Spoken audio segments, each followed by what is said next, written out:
What if everything you thought you knew about ancient history was incomplete?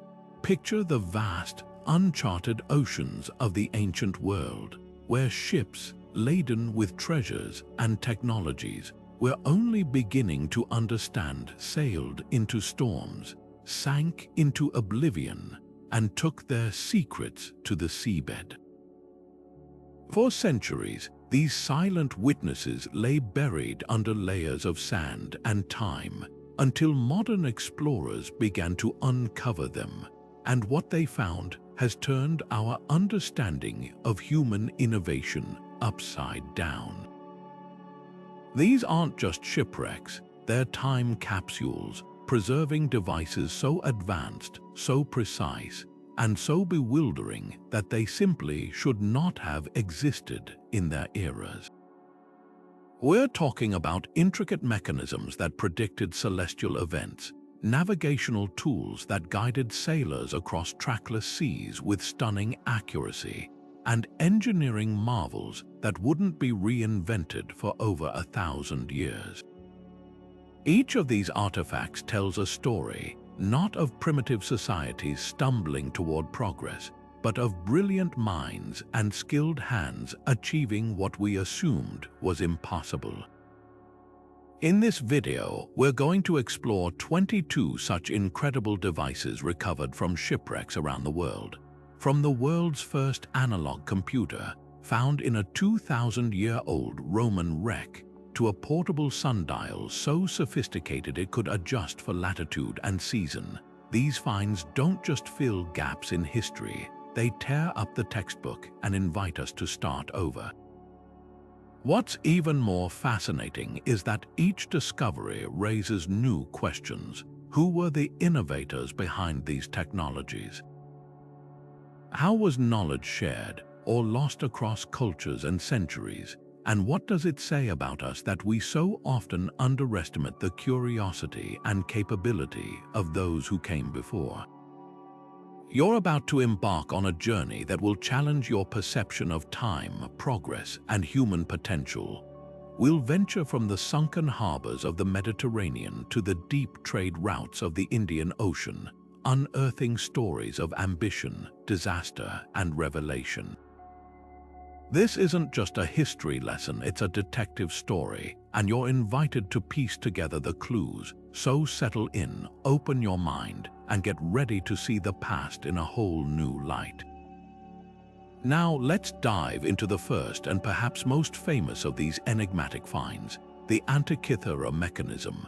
In the year 1901, sponge divers exploring the waters off the tiny Greek island of Antikythera stumbled upon the remains of a Roman-era shipwreck. Among the statues, coins, and other treasures, they recovered a corroded, lumpy chunk of bronze and wood that seemed unremarkable at first. It was only years later, as museum conservators began to carefully clean it, that the true wonder was revealed. This was not a simple statue or piece of jewelry. It was an intricate clockwork device of breathtaking complexity, a technological artifact so advanced that it would fundamentally shake our understanding of ancient Greek science and engineering. Dating back to around 100 years before the Common Era, this assembly of interlocking bronze gears is now known as the world's first analog computer. Its purpose was nothing short of astronomical. By turning a hand crank on the side, the user could activate a series of at least 30 precise gears, which in turn would move pointers across several dials on the front and back. These dials displayed the positions of the Sun, the Moon, and likely the 5 known planets against the backdrop of the zodiac. It could predict lunar and solar eclipses with remarkable accuracy, track the cycles of the ancient Olympic Games, and even account for the Moon's irregular orbit through a clever use of a pin and slot mechanism that simulated elliptical motion. The most baffling aspect of the device is its use of a differential gear, a component that allows 2 rotation speeds to be combined to determine a third. This technology was not thought to have been invented until the 16th century, over 1,600 years later. It's the same basic principle found in the transmission of a modern car. To find such a sophisticated concept embedded in a 2,000-year-old artifact is nothing short of revolutionary. It suggests a level of mechanical and mathematical knowledge that was completely lost to the Western world for well over a millennium. Who were the geniuses who designed this? Were they part of a larger school of thought, a tradition of high engineering that simply vanished from the historical record? The mechanism forces us to ask these questions. It's believed this specific device was not a one-off experiment, but rather a high-end luxury product, perhaps built for a wealthy patron or a scholar. The ship carrying it was likely a cargo vessel transporting precious goods from the Greek world to Rome, which was the rising power of the era. The fact that it was on a ship hints at the value placed on such complex knowledge. This was technology worth trading across the Mediterranean. Its very existence implies a supporting cast of craftsmen, mathematicians, and astronomers, an entire intellectual ecosystem capable of producing such a marvel. So what happened? Why did this technology disappear? The answer may lie in the turbulent times that followed.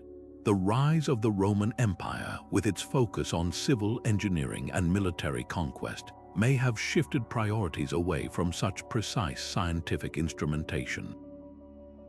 The knowledge could have been held by a very small, secretive group of scholars, and with the decline of the ancient world, that knowledge was simply lost, a single thread of advanced technology snipped by the scissors of time, waiting at the bottom of the sea to be rediscovered and make us question everything we thought we knew about the pace of human innovation. But if the Antikythera Mechanism represents a pinnacle of ancient Greek intellectualism, our next discovery takes us even further back in time, to an era often shrouded in the mists of myth and legend. In the late 1980s, off the rugged coast of Uluburun in Turkey, a sponge diver made a find that would send shockwaves through the archaeological community. He had stumbled upon a late Bronze Age shipwreck, a vessel that had sunk around 1,300 years before the Common Era, a time when the great powers of the day were the Hittites, the Egyptians, and the Mycenaeans. The ship was a time capsule of international trade, carrying a breathtaking cargo of ivory, glass, copper, and tin ingots. But among these expected treasures was something utterly unexpected, a simple yet revolutionary disc of wood and bronze. This was the Uluburun Astrolabe, a navigational instrument that should not have existed for another 1,000 years. This unassuming object is a powerful testament to the ingenuity of Bronze Age mariners. Unlike the later, more ornate brass astrolabes of the medieval Islamic world, this device was a practical tool for survival. It featured a central pivot and a rotating arm with carefully calibrated markings along its edge. A sailor would hold it by a string at eye level, line up the arm with a specific star, and read its altitude from the scale. This single measurement, taken against a known celestial body like the North Star or the Sun at its zenith, could tell a sailor his latitude, how far north or south he had traveled. In an age before GPS or even magnetic compasses, this was nothing short of magical. It transformed the terrifying, featureless expanse of the open sea into a grid that could be measured and navigated. A captain could now set out from the coast of Anatolia and with confidence sail to Egypt or the Aegean without being forced to creep nervously from headland to headland, never losing sight of land. The implications of this are staggering. We are forced to completely reconsider the capabilities of late Bronze Age societies. This was not a primitive time of simple traders guessing their way across the water. The existence of this astrolabe points to a deep, formalized understanding of astronomy, someone had to meticulously observe the heavens, track the predictable paths of stars and planets, and then translate that complex knowledge into a simple, functional tool that any literate sailor could use. It suggests a system, perhaps even a school of thought dedicated to celestial navigation that was centuries ahead of its time. This device shatters the timeline we've constructed for technological progress. The calibrated scales and moving parts on this astrolabe would not become standard features on such instruments until the medieval period, over 2,000 years later. It forces us to ask a profound question. How many times has human knowledge been lost, only to be painfully rediscovered generations later? One can only imagine what other sophisticated tools were aboard the Uluburun ship, tools that have been lost to us because they were made of perishable materials like wood or cord. Perhaps there were detailed star charts on vellum or clay tablets, or early versions of the cross staff for even more precise measurements. The vessel itself, carrying 10 tons of copper and a ton of tin, the precise ratio needed to create bronze, was part of a vast, organized network of international trade. It wasn't just goods being exchanged, it was ideas, technology, and knowledge. The astrolabe on board wasn't merely a tool for one voyage. It was a key that unlocked the entire Mediterranean for commerce, diplomacy, and cultural exchange. It allowed for the regular, reliable movement of people and products that built the interconnected world of the late Bronze Age, a world that seems to collapse with shocking speed at the end of the 12th century before the Common Era. Perhaps the loss of ships like this one and the specialized knowledge their crews carried was a part of that great collapse, a dark age where the stars were forgotten for a time, waiting silently to be read once again. While the astrolabe gave sailors the power to navigate the vast seas, another device recovered from the deep reveals how ancient travelers managed something we take for granted today, knowing the exact time no matter where they were. Off the coast of Modia in Tunisia, divers explored the remains of a ship that sank in the 1st century before the Common Era, a vessel likely carrying looted Greek treasures to Rome. Among the statues and artworks, they found a small, unassuming object of bronze that would profoundly change our perception of daily life in antiquity. This was no ordinary sundial. It was a sophisticated, portable timekeeping instrument, a personal gadget for the elite traveler of the ancient world. Crafted with exquisite detail, this compact device was designed to be folded shut like a clamshell for protection during a journey, and then open to function as a precise sundial. But its true genius lies in its adaptability. Unlike a fixed sundial in a forum or garden that only works at one specific location, the Modia sundial featured multiple hour lines and adjustable components. A user could calibrate it for their current latitude, effectively allowing a merchant sailing from Alexandria to Rome to accurately tell the time throughout his entire voyage. This wasn't just about knowing when to have lunch. It was about synchronizing human activity with the immutable rhythm of the sun across different geographies. The device even accounted for the changing seasons, with different scales for the longer days of summer and the shorter ones of winter, demonstrating a nuanced understanding of solar mechanics that we would not see again until the portable sundials of the medieval period. This level of portable accuracy forces us to reimagine the pace and organization of ancient commerce and diplomacy. For a wealthy merchant, precise timekeeping was directly tied to profit.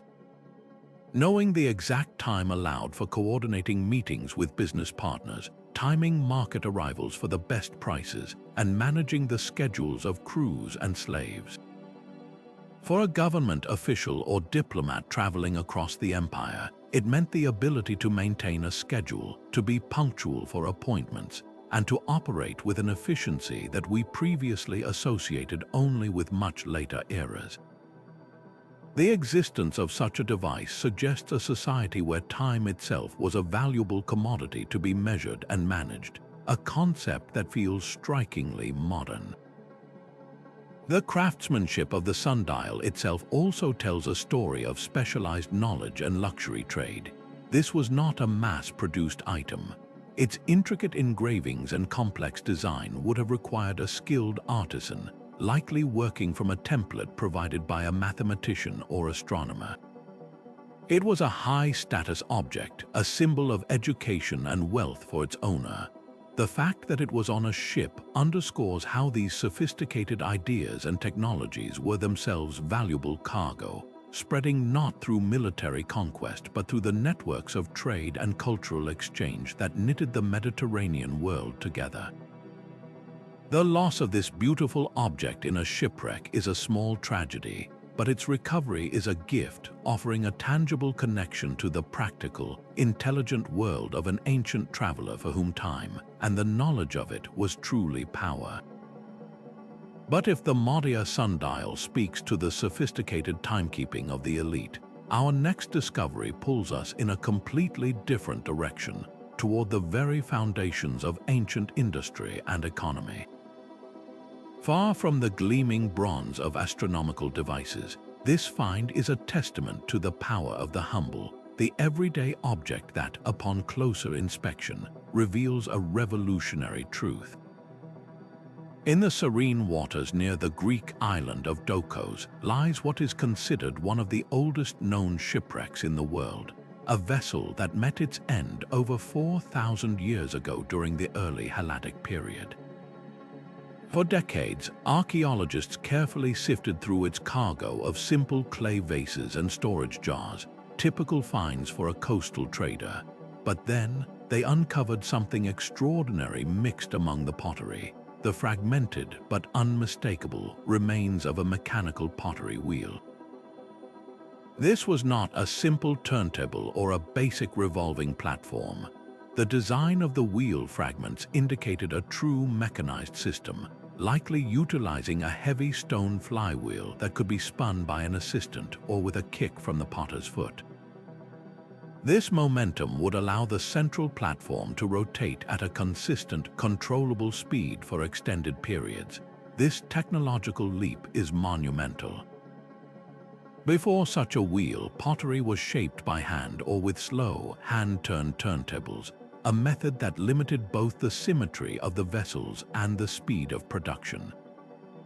The kick wheel changed everything. It enabled a single skilled potter to produce perfectly symmetrical, thinner-walled, and more standardized vessels at a rate that was previously unimaginable. This is the birth of mass production, happening 1,000 years before we thought such concepts existed. The fact that this technology was found on a ship is the real key to unlocking its historical significance. This wasn't just a tool, it was a valuable export, a piece of industrial equipment being transported. Imagine the scenario: a thriving settlement, perhaps a new colony or a specialized trading post, has been established far from the main centers of production. They need a constant supply of high-quality pottery for storage, cooking, and trade, but importing every single jar by ship is impractical and expensive. The solution: import the factory instead of the product. This pottery wheel was likely destined for just such a community, a piece of critical technology sent to establish local industry and create self-sufficiency. It tells us that 4,000 years ago, societies were not just trading finished goods. They were trading the very means of production, the knowledge and tools required to build an economy from the ground up. This single artifact forces a dramatic rewrite of our understanding of early Bronze Age economics. We can no longer view this era as a simple time of subsistence farming and basic barter. The presence of specialized, advanced tooling on a seafaring vessel points to a highly organized and surprisingly sophisticated economic network. There were apparently craftsmen who specialized in building these complex wheels, merchants who understood the value of transporting technology, and community leaders who recognized that controlling production was more powerful than simply consuming goods. It pushes the timeline of industrial innovation back by centuries, challenging the long-held assumption that mechanization was a much later development, perhaps from the Roman era or even the Industrial Revolution. The Potter's Wheel of Dokos is a powerful reminder that history's most profound secrets are often hidden not in gold or jewels, but in the broken pieces of clay that once shaped the containers of everyday life. While the Potter's Wheel of Dokos revolutionized production on land, survival at sea demanded a different kind of ingenuity, one that dealt with the ever-present threat of the ocean itself. For any wooden ship, taking on water was not a matter of if but when. Waves, leaks, and storms could slowly fill the bilge, the lowest part of the hull, risking everything from cargo damage to a catastrophic capsize. For centuries, the primary solution was brutally simple: manual bailing with buckets. This was back-breaking, constant labor that required valuable crew members and offered limited effectiveness in a real emergency. But a discovery from a 7th century Byzantine shipwreck near the island of Yassi Ada in Turkey reveals a stunning technological leap that would change seafaring forever. Here, archaeologists uncovered the remains of a mechanical bilge pump, a device of such sophisticated engineering that its very existence forces us to rewrite the history of naval innovation. This wasn't a crude contraption. It was a complex system crafted from wood and metal, operating on a principle that wouldn't become standard for another 800 years. The pump utilized a reciprocating piston housed inside a cylinder. A handle, likely operated by a single crewman, would move the piston up and down. On the upstroke, this action would create suction, pulling water from the bilge through a one-way valve into the cylinder. On the downstroke, that valve would close and a second valve would open, forcing the water out through a discharge pipe and back over the side of the ship. This continuous, efficient cycle could move a significantly larger volume of water than a team of men with buckets, and it could do so with far less effort, even in rough seas. The engineering insight here is profound. It's a direct application of principles of suction and pressure that would later be formalized in physics, yet it was being applied practically in the early medieval period. The implications of this pump for the Byzantine Empire are enormous.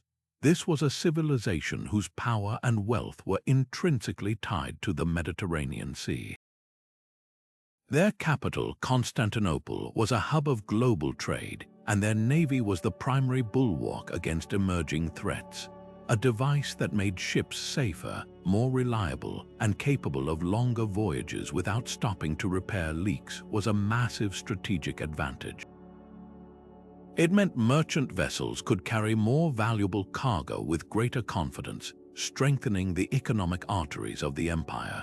For the navy, it meant warships could remain at sea for extended blockades or campaigns, and they could better survive the inevitable damage of battle. This single innovation contributed directly to the maritime dominance that allowed the Byzantine Empire to endure for nearly 1,000 years after the fall of Rome. Perhaps the most humbling aspect of this discovery is how it shatters our perception of the so-called Dark Ages. We often imagine this period as a time of technological stagnation, a long pause between the glory of Rome and the brilliance of the Renaissance. The Yassi Ada bilge pump stands as a powerful rebuttal to that idea. It represents a continuous thread of practical engineering, a solution born from the dire necessity of survival on the open water. It shows that innovation didn't stop. It simply became more focused, more pragmatic, and in many cases more ingenious. The craftsmen who built this pump may never have written a treatise on fluid dynamics, but their understanding of the physical world was deep enough to create a machine that would not be out of place on a ship centuries later. It is a perfect example of how the most pressing challenges can inspire the most brilliant solutions, proving that necessity is, and always has been, the true mother of invention. Yet while the Byzantines were perfecting ways to keep water out of their ships, an even older innovation was focused on protecting the vessel itself from a more insidious enemy lurking beneath the waves. In the clear blue waters off the northern coast of Cyprus, the remains of the Kyrenia ship offer a remarkably complete snapshot of ancient Greek maritime life. This humble merchant vessel, which sank around the year 300 years before the Common Era, was carrying a cargo of wine and almonds when it went down. But its true treasure wasn't in its hold, it was its hull. Preserved for over 2 millennia, the wooden planks revealed a brilliant, if toxic, solution to one of sailing's oldest problems, the relentless decay caused by marine organisms and corrosion. The ship's builders had meticulously covered large sections of the hull below the waterline with sheets of lead, a sophisticated armor plating against the sea itself. This was no crude patch job. The lead sheathing was fashioned into thin, malleable sheets that were then carefully applied in overlapping rows, much like shingles on a roof. This technique was crucial. It ensured that as the ship flexed and moved through the waves, the sheets would slide against each other rather than crack or tear, maintaining a continuous protective barrier. The fastening method was equally ingenious. The lead sheets were secured with tiny bronze nails, a deliberate choice that reveals a deep understanding of metallurgy. Using iron nails would have been disastrous, as the interaction between the two dissimilar metals in salt water would have accelerated corrosion through a process called galvanic action. By choosing bronze, which is relatively inert, the shipwrights ensured their repair would last for years. This level of material science is astounding for the 4th century before the Common Era, pointing to a body of practical knowledge passed down through generations of shipbuilders, knowledge that was often more advanced than the theoretical science of the time. The primary threats this lead armor defended against were teredo navales, the dreaded shipworm, and gribbles, tiny crustaceans that literally eat wood. In the warm, nutrient-rich waters of the Mediterranean, a wooden hull could be riddled with holes and weakened to the point of failure in a single season. For a merchant, this meant costly and time-consuming repairs, months in dry dock, and lost income. The lead sheathing acted as an impenetrable physical barrier.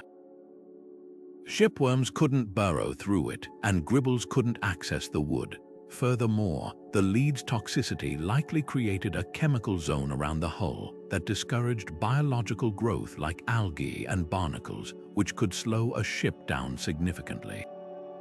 This one innovation dramatically extended the operational life of a vessel, transforming it from a perishable tool into a durable asset. A merchant could now plan longer, more ambitious trade routes across the open sea, confident that his ship would survive the journey and be ready for the next one soon after. This reliability was the bedrock upon which the vast, interconnected trade networks of the Hellenistic world were built. The discovery on the Kyrenia ship forces a significant rethink of technological history. While Roman writers like Pliny the Elder later documented the use of lead sheathing, its appearance on a Greek ship from this earlier period suggests the technique was pioneered long before it entered the historical record. It makes us wonder how many other incremental advancements, seemingly small tweaks and material choices, have been completely lost to us because they involved perishable materials.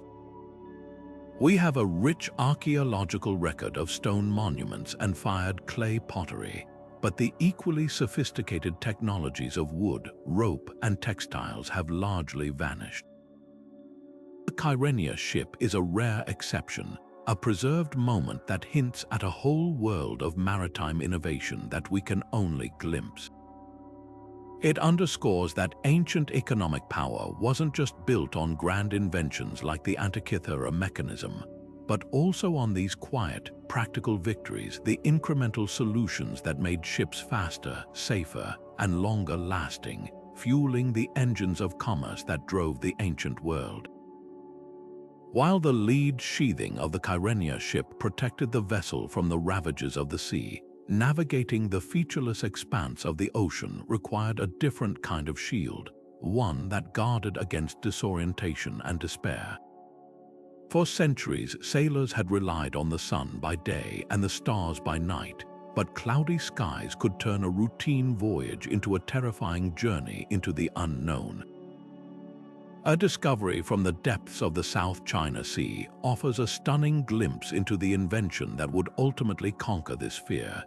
In the late 1980s, a team located the wreck of a Chinese merchant vessel, the Nan Haiwan, which had sunk during the southern Song Dynasty, around the 12th century of the Common Era. Among its vast cargo of porcelain, ironware, and precious goods, they recovered a small, unassuming bowl made of bronze or ceramic. To the untrained eye, it might have looked like a simple dish, but to a historian, it was a revolutionary piece of technology. This was a floating compass, and its existence rewrites the story of one of humanity's most pivotal inventions. The design was a masterpiece of elegant simplicity. The bowl was filled with water, and upon the water floated a thin, magnetized iron needle, carefully balanced on a sliver of wood or a reed.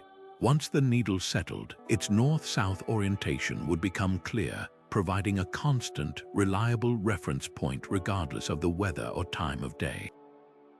But this was no crude prototype. The compass found on the Nan Haiwan showed signs of incredible refinement. The inner surface of the bowl was often marked with precise calibration lines, denoting not only the cardinal directions but sometimes up to 24 or even 48 precise points, allowing for incredibly nuanced navigation. Furthermore, the device was housed in a protective casing, often with a fitted lid, to prevent the water from sloshing out during the rough motion of a ship at sea. This attention to durability and accuracy reveals that this was not an experimental gadget. It was a trusted, essential tool for professional mariners. The impact of this tool on Chinese maritime trade cannot be overstated. During the Song Dynasty, China was an economic superpower. Its merchants engaged in a vast network of trade that stretched across the Indian Ocean to the coast of Africa.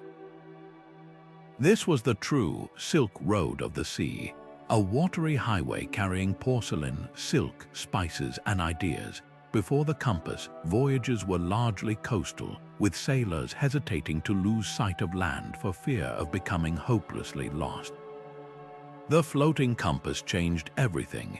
It gave captains the confidence to cut across open water, to sail directly from point A to point B using what is known as latitude sailing. They could now set a precise course and hold it for days or even weeks, dramatically reducing journey times and avoiding dangerous coastlines littered with pirates and hidden shoals. This wasn't just a convenience. It was a revolution in logistics that supercharged the scale and efficiency of maritime commerce, fueling the Song Dynasty's enormous economic engine. This discovery also delivers a powerful corrective to a traditionally Eurocentric view of technological history. For a long time, the narrative placed the invention and perfection of the magnetic compass in medieval Europe, with its dry pivot compasses housed in wooden boxes. The Nan Haiwan compass proves conclusively that Chinese navigators were using a sophisticated, wet compass system at least a century, and likely much more, before the technology became widespread in the West. It emphasizes that the flow of innovation was not a one-way street from east to west. It was a complex web of parallel development and cross-cultural exchange. The compass technology likely traveled along the very trade routes it helped to create, passed from Arab traders to Mediterranean sailors, each culture adapting and improving upon the basic concept. This humble bowl from a sunken ship is a potent symbol of a globalized medieval world, connected not just by goods, but by the shared knowledge that made their exchange possible. It stands as a timeless reminder that true progress is rarely made in isolation, but is instead the result of countless interactions across cultures and centuries, each one building upon the last to guide humanity forward into the unknown. Yet the challenge of protecting a ship's hull or navigating by the stars pales in comparison to one of the most delicate problems faced by ancient merchants: how to protect their precious cargo from the relentless heat and humidity of a long ocean voyage. While a compass could guide a ship to its destination, it couldn't preserve the viability of the goods inside. A remarkable discovery from the other side of the ancient world provides a stunning answer. In the late 1990s, off the island of Belitung in Indonesia, fishermen discovered the wreck of a 9th-century Arabian dhow, a trading ship that had embarked from the Middle East and was heading deep into Southeast Asia when it sank. Its cargo was a breathtaking collection of Chinese Tang Dynasty ceramics, destined for the wealthy markets of the Abbasid Caliphate. But among the thousands of beautiful bowls and plates was a far more humble object, a large, double-walled earthenware jar that at first seemed unremarkable. Archaeologists soon realized, however, that this was no simple storage pot. It was, in fact, a sophisticated ceramic incubator, a technological solution for temperature control that reveals a level of logistical sophistication we rarely attribute to ancient mariners. The design of this device was its true genius. It consisted of 2 clay pots, one nestled inside the other with a small air gap between them. This dead air space acted as a highly effective insulator, much like the double-paned glass in a modern thermos or the walls of a contemporary cooler. The principle is simple physics. Still air is a poor conductor of heat, so it creates a barrier that significantly slows the transfer of thermal energy from the outside environment to the inside chamber. For a merchant shipping sensitive goods, this was revolutionary. By placing something inside the inner chamber, perhaps blocks of ice carried from mountaintops, or simply water that had been cooled overnight, the interior could be maintained at a stable, lower temperature for an extended period. Conversely, if filled with hot coals or heated stones, it could have kept its contents warm. This wasn't just about comfort, it was about preserving value. Imagine the kinds of cargo that would have required such careful handling. Rare medicinal herbs that would lose their potency if baked by the sun, delicate chemical compounds for artisans, live yeast cultures for brewing, or even exotic delicacies for a sultan's table that needed to arrive fresh. The profit margin on these high-value, low-volume goods would have been enormous, easily justifying the extra space and care required for this specialized container. The existence of this incubator forces us to completely rethink the nature of ancient supply chains. We often imagine them as slow, haphazard affairs where merchants simply accepted that a portion of their goods would spoil or break during transit. The Belitung incubator tells a different story, one of precision, planning, and sophisticated risk management. This was a tool for guaranteeing quality control across thousands of miles of ocean. A merchant in Oman could now contract for a shipment of a specific, perishable product from China with a high degree of confidence that it would arrive in a usable state. This reliability would have been the foundation of trust in long-distance partnerships, enabling trade in goods far more exotic and valuable than simple silks or spices. It suggests the emergence of specialized traders who didn't deal in bulk commodities, but in rare, fragile, and highly lucrative niche products, the ancient equivalent of modern pharmaceutical or high-tech logistics. Furthermore, the journey of this ship itself is a testament to the interconnectedness of the medieval world. an Arabian vessel built from African and Indian woods carrying a cargo of Chinese ceramics, found wrecked in Indonesian waters. This single ship encapsulates the entire Indian Ocean trade network. The incubator on board symbolizes the transmission of more than just goods. It represents the flow of ideas and practical knowledge. The double-walled design is a concept seen in ancient Roman and Chinese contexts, but here it is being applied in a specifically maritime, commercial context.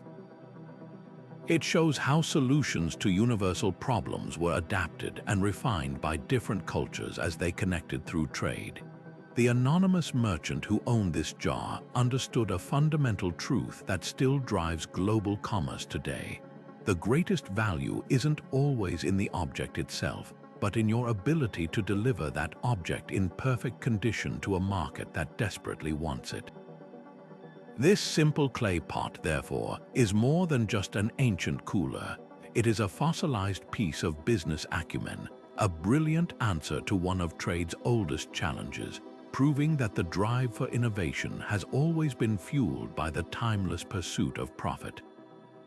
Yet, even as Chinese merchants were mastering the logistics of temperature control to protect their cargo, a different kind of intellectual treasure was being transported across the Mediterranean, one that sought not to preserve goods, but to unlock the secrets of the cosmos itself. In the murky depths off the coast of Portisolo in southern Italy, archaeologists investigating a 5th century before the Common Era Greek shipwreck made a find that was both baffling and electrifying. Among the common amphorae and pottery were several heavily corroded, nondescript lumps of bronze. To the untrained eye, they were little more than sea-encrusted junk, but upon careful cleaning and analysis in the laboratory, they revealed themselves to be something extraordinary: the fragmented remains of an intricate geared mechanism, a device so advanced that it appears to be a direct predecessor to the legendary Antikythera Mechanism, pushing the timeline for such technology back by 400 years. This was the Portisolo Astronomical Calculator, and its discovery suggests that the journey toward mechanical computation began far earlier and was far more widespread than we ever dared to imagine.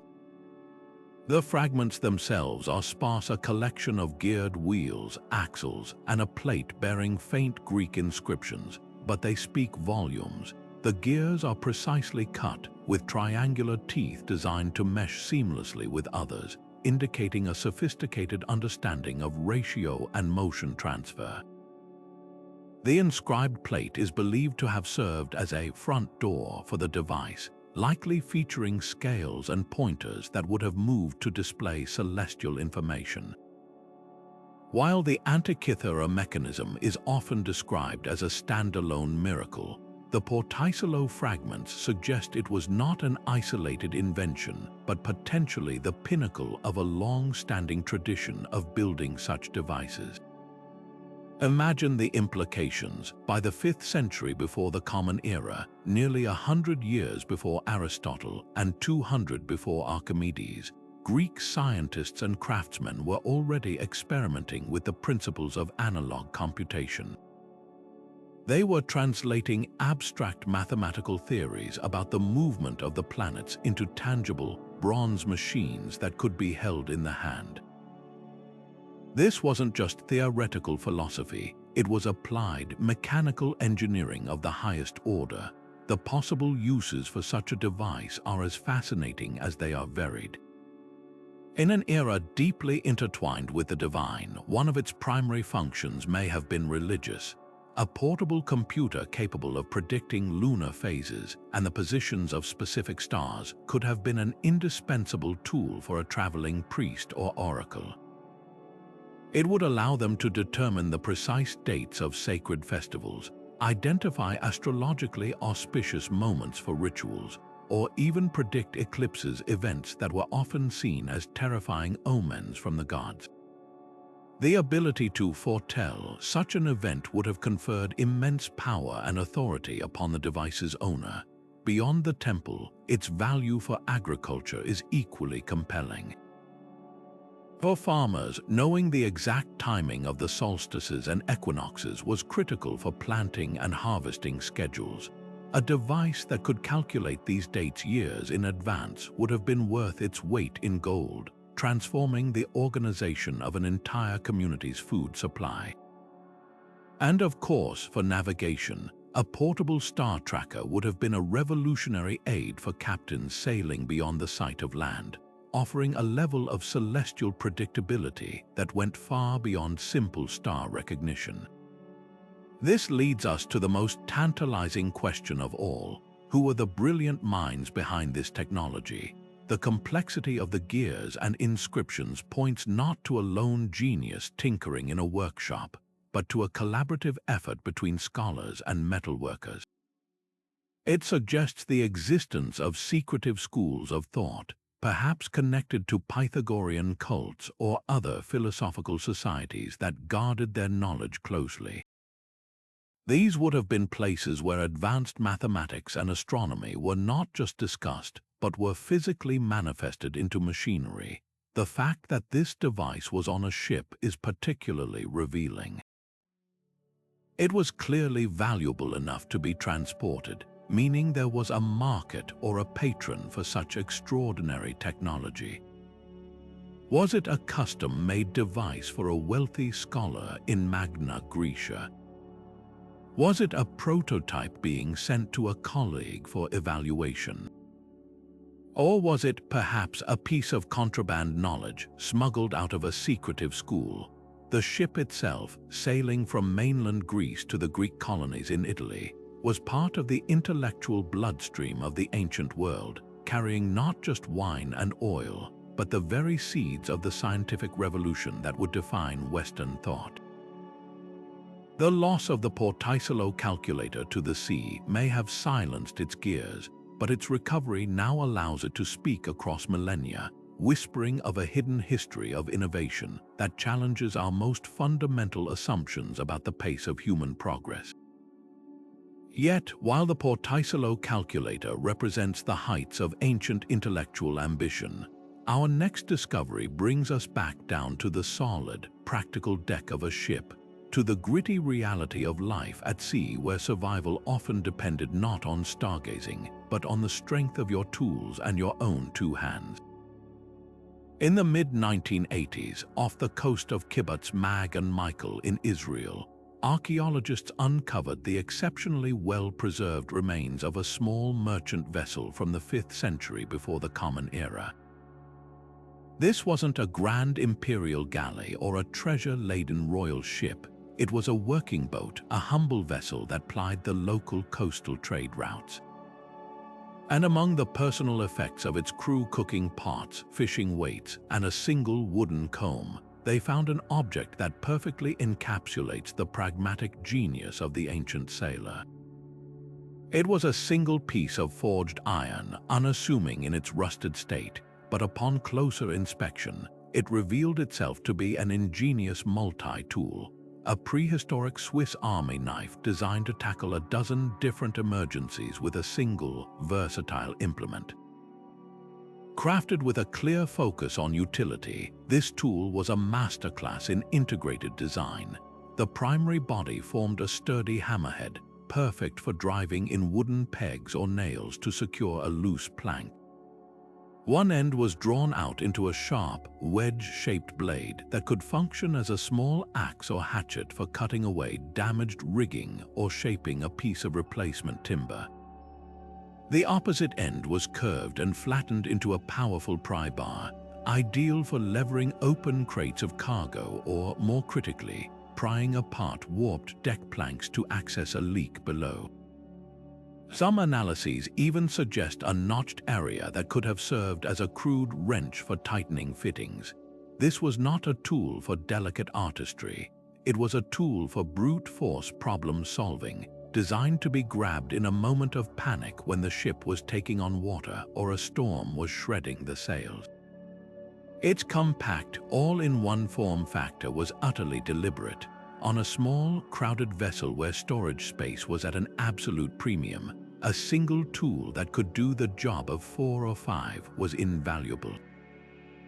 It meant a sailor didn't have to waste precious seconds rummaging through a cluttered toolbox in the dark hold while the ship foundered. He had every critical function he needed right in his hand. This artifact profoundly changes our perception of ancient maritime technology.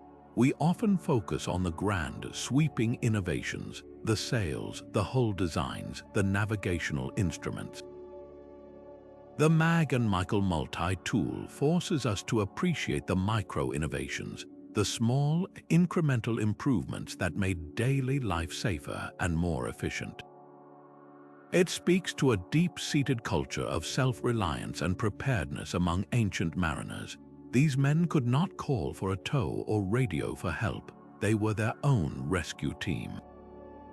The existence of such a specialized tool suggests that shipwrights and blacksmiths were thinking carefully about the specific challenges of life at sea and were collaborating to design bespoke solutions. This wasn't a repurposed farm tool. It was a purpose-built piece of maritime safety equipment. Its design predates the more famous multi-tools of the Roman era by centuries, indicating that this pragmatic approach to tool design has a much longer and richer history than our archaeological record often shows, simply because iron so rarely survives centuries on the seafloor. The story this tool tells is one of quiet competence and resilience. It was owned by an ordinary sailor, a man whose name is lost to history, but whose practicality is preserved in iron. He understood that the difference between a successful voyage and a tragic shipwreck could hinge on something as simple as being able to quickly hammer in a loose nail or pry up a damaged board to stuff in a rag for caulking. This multi-tool is a direct link to the hands that held it, a testament to the daily struggles and ingenious solutions that defined life on the ancient Mediterranean. It reminds us that history is not only written in the grand monuments and complex machines, but is also forged in the simple, sturdy iron of a tool made to keep a ship and its crew afloat for one more day.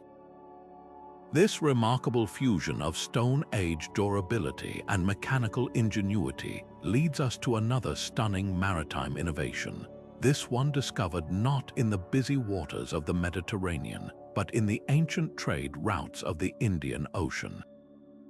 Off the coast of Sri Lanka, near the fishing village of Godawaya, archaeologists investigating a shipwreck from around 200 years before the Common Era made a find that at first seemed utterly conventional, a large, heavy stone anchor. Such anchors were the standard technology for centuries, their design relying on sheer mass to hold a vessel fast to the seabed. But upon closer inspection, this particular anchor revealed a secret that would force a complete reassessment of ancient nautical engineering. Embedded within its rugged stone body was a primitive but effective geared mechanism, a clever system of interlocking teeth and levers that allowed sailors to make fine adjustments to the anchor's position and angle even after it had been dropped to the ocean floor. The principle behind this device was both simple and brilliant. In a changing tide or a shifting current, a traditional anchor could suddenly find itself being dragged along the bottom, its flukes failing to dig in and hold fast. This phenomenon, known as dragging anchor, was a constant nightmare for ancient mariners, potentially leaving a ship stranded on a reef or dashed against a rocky shore. The Godawaya gear system provided an ingenious solution. By manipulating a line connected to the geared mechanism aboard the ship, sailors could remotely adjust the angle of the anchor's crown, effectively coaxing the flukes to dig deeper into the seabed for a more secure hold. This was a form of remote control, a way to interact with a heavy object on the ocean floor from the safety and leverage of the deck above. It represents an early, practical application of hydrodynamics, the study of how objects move through water, and a sophisticated understanding of how different materials interact under stress. The craftsmen who designed this knew that stone could provide the weight, but only a carefully calibrated mechanical addition could provide the control. The implications of this discovery for our understanding of ancient Indian Ocean trade are profound. Sri Lanka was not a remote backwater 2,200 years ago. It was a vital hub, a central node in a vast network of trade that connected the Roman Empire in the west with the Han Dynasty in the east. Ships from Arabia, India, and Southeast Asia would have converged on its ports, exchanging spices, gems, textiles, and ideas. The presence of such a technologically advanced anchor on a wreck from this period suggests that the sailors plying these routes were not mere coastal hoppers, but confident deep-water mariners who required and developed highly reliable equipment for long, open ocean voyages. Their success depended on mastering the challenging conditions of the Indian Ocean, with its powerful monsoon winds and complex currents. An anchor that could be trusted to hold through a squall or a tidal shift was not a luxury. It was a critical piece of safety equipment that protected a ship, its crew, and its incredibly valuable cargo. This single artifact implies a whole culture of maritime innovation specific to this region, a school of engineering that prioritized incremental, practical improvements to solve the specific problems faced by Indian Ocean sailors. It makes one wonder what other specialized tools, perhaps advanced rudder designs, sophisticated sail configurations, or unique hull constructions were developed in these waters, only to be lost to time because they were made of perishable materials. The Godaway anchor, carved from enduring stone, gives us a rare and precious glimpse into that lost world of innovation, a world where ancient engineers were already mastering the delicate balance between the raw power of nature and the precise control of machines. While the geared anchor of Godaway provided stability against the relentless pull of wind and current, a different kind of battle was constantly being waged inside the hull of every ancient ship, the fight against the water that inevitably seeped and splashed its way aboard. For smaller vessels, the back-breaking labor of bailing with buckets was the only solution, a desperate and exhausting race against time during a storm. But a discovery from a first-century wreck in the strategic waters of the Red Sea near Djibouti reveals that for some ships, the solution was far more elegant and mechanically sophisticated. Here, archaeologists uncovered the remains of what can only be described as a hydraulic water lifter, a device that used the simple power of human muscle, amplified by a clever system of pulleys and buckets, to efficiently move large volumes of water from the deepest parts of the hull directly over the side. This wasn't a complex pump with pistons and valves like the later Byzantine design. Its genius lay in its elegant simplicity and robust reliability. The system likely consisted of a continuous loop of rope or chain running over a series of wooden pulleys mounted on the deck. Attached to this loop at regular intervals were a series of containers, perhaps leather buckets or specially shaped ceramic pots. A crewman, or possibly even a donkey or mule if the ship was large enough, would turn a large crank, setting the entire loop in motion. The buckets would dip down into the flooded bilge, fill with water, and then be carried up and over the pulley system, automatically tipping their contents out through a spout or simply dumping it over the gunwale before descending once again to repeat the process. It was a perpetual motion machine powered by manpower, a continuous conveyor belt for water that could be operated by a single individual, freeing up the rest of the crew to manage sails and steer the ship during a crisis. Its principle of operation is remarkably similar to the much later Archimedes screw, another device designed to lift water, though it achieves this through a completely different mechanical approach. The efficiency of such a system would have been a game-changer for maritime trade, particularly for ships carrying the most vital and perishable of cargoes.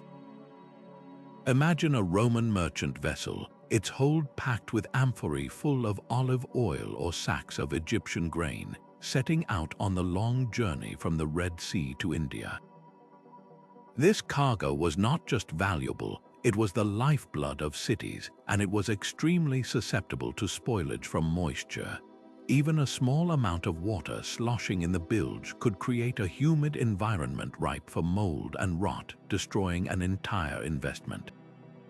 The constant, automated action of the hydraulic lifter would keep the bilge almost completely dry, preserving the cargo in a stable environment for weeks on end.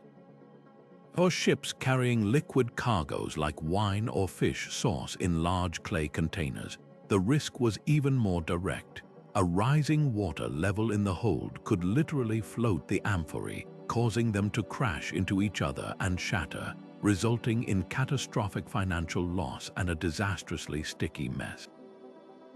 This simple device, therefore, wasn't just a bilge pump.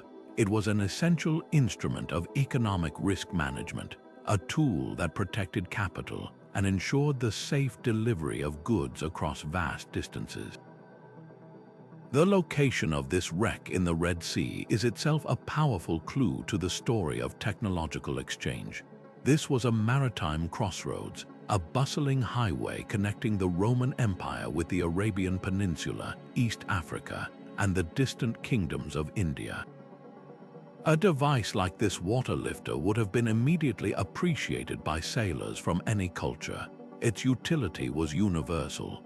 It's easy to imagine a Roman shipwright seeing a similar system on an Indian vessel and adapting the design, or an Arab merchant recommending the technology to a Greek captain. This is how practical innovation often spread in the ancient world, not through formal treaties or scientific papers, but through the shared language of solving common problems. The sailors of the Red Sea, regardless of their origin, all shared the same enemy, the relentless sea itself. Tools that offered a better defense against that enemy became valuable commodities in their own right, traded and copied from port to port. The Djibouti water lifter stands as a humble but powerful testament to this collaborative spirit of innovation, proving that some of history's most important advances were not monumental inventions, but simple, smart solutions to the daily struggle of keeping a ship and its precious contents safe and sound. But if the water lifter of the Red Sea represents a triumph of internal logistics, our next discovery showcases the immense machinery that powered the very beginning and end of every ancient voyage, the loading and unloading of the ship itself. On the northern coast of the Black Sea, near the ancient Greek colony of Fanagoria in what is now Russia, archaeologists made a find that would dramatically shift our understanding of ancient industrial strength. Within the remains of a 6th century before the Common Era merchant vessel, they uncovered not just cargo, but the very tool that placed it there, the disassembled components of a sophisticated wooden crane, complete with a pulley system designed to handle heavy loads with an efficiency and grace that we once believed was the sole province of the later Roman Empire. This was no simple derrick or a frame lift. The design, pieced together from the preserved wooden fragments, reveals a compound pulley system, a technology that uses multiple wheels to dramatically reduce the force needed to lift a heavy object. The principle, later famously articulated by the mathematician Archimedes, is one of mechanical advantage. A single pulley simply changes the direction of a force, but by threading a rope through 2 or more pulleys, the force required is divided by the number of ropes supporting the load. In practical terms, this meant that a small team of men, or even a single operator turning a winch, could hoist an amphora weighing hundreds of pounds from the dock, swing it precisely over the ship's hold, and lower it gently into place. The difference this made cannot be overstated. Before such technology, loading a ship was a task of pure brute force. Heavy ceramic jars filled with wine or oil had to be manhandled across narrow planks, rolled precariously across the deck, and then clumsily lowered into the hold by teams of laborers pulling on ropes. The risk of damage to the cargo and injury to the crew was enormous. A single slipped amphora could shatter, losing its valuable contents and creating a hazardous, slippery mess. The Fanagoria crane transformed this chaotic and dangerous process into a controlled, almost balletic operation. The existence of this technology on a merchant ship from this era speaks volumes about the scale and sophistication of the ancient Greek economy. This crane wasn't a piece of permanent port infrastructure. It was portable, personal equipment. It suggests that the ship's owner or captain was a significant commercial operator, investing in advanced technology to maximize efficiency and protect his assets. He understood that time spent in port was money lost, and that every broken jar represented a direct blow to his profits.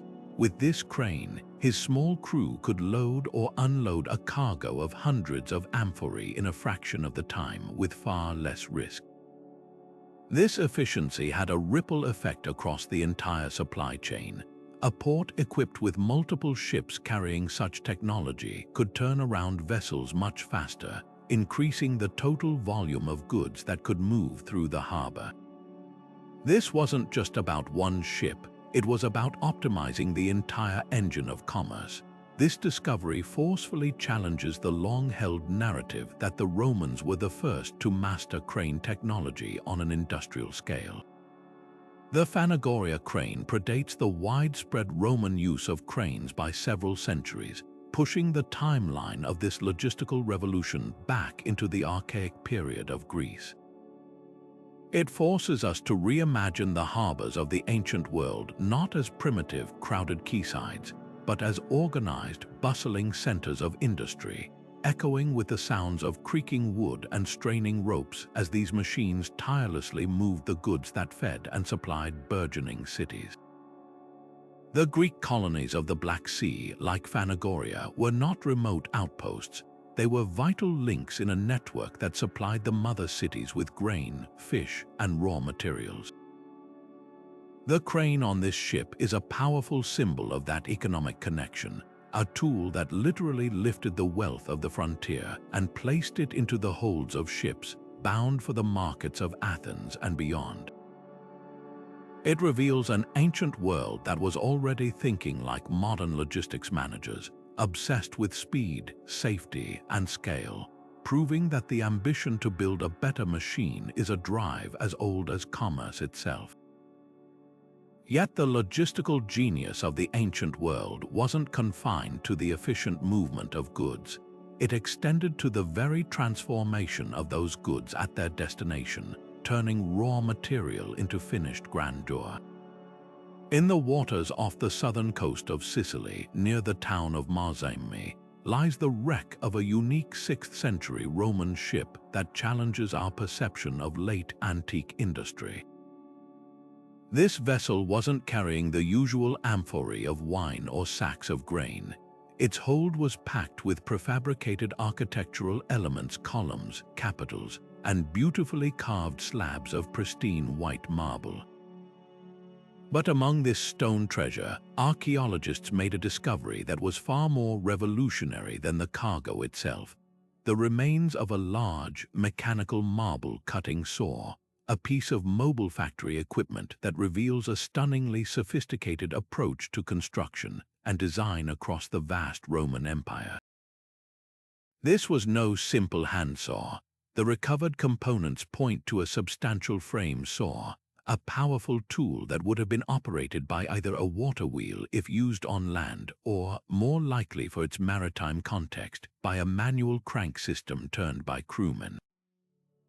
Its design featured a continuous loop of blade, likely embedded with abrasive sand or early forms of diamond dust as cutting agents, stretched taut within a heavy wooden frame. This setup allowed for long, precise, and incredibly straight cuts through massive slabs of marble, a task that would have been back-breakingly slow and wildly inaccurate with traditional hand tools. The very presence of such a specialized, heavy piece of equipment on a ship implies a deliberate and highly organized workflow. Instead of quarrying the marble, roughly shaping it, and then shipping the heavy blocks to a distant workshop for final cutting, a process that wasted both material and transportation capacity, this ship represented a new model.